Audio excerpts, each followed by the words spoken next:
Un pas de plus dans le processus de paix engagé par le dirigeant nord-coréen Kim Jong-un après sa rencontre avec son homologue de Corée du Sud, le président Moon Jae-in.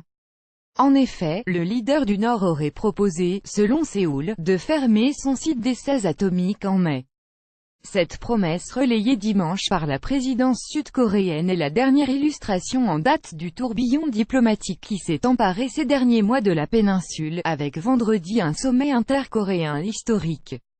Lors de ce dernier, une proposition de dénucléarisation totale de la péninsule coréenne avait été évoquée. Abandon de l'arme atomique, preuve de la bonne volonté apparente de Pyongyang. Des experts sud-coréens et américains seront invités à assister à la fermeture dudit site, a annoncé dimanche la présidence sud-coréenne.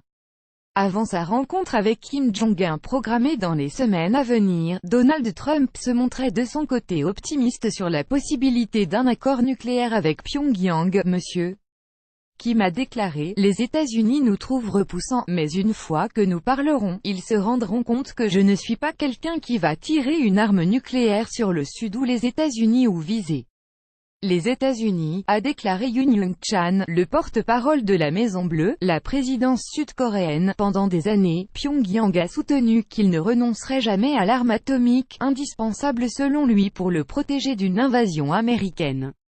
Ces dernières semaines, la tension était encore montée d'un cran lorsque la Corée du Nord avait procédé à plusieurs lancements de missiles, dont certains avaient survolé la mer du Japon.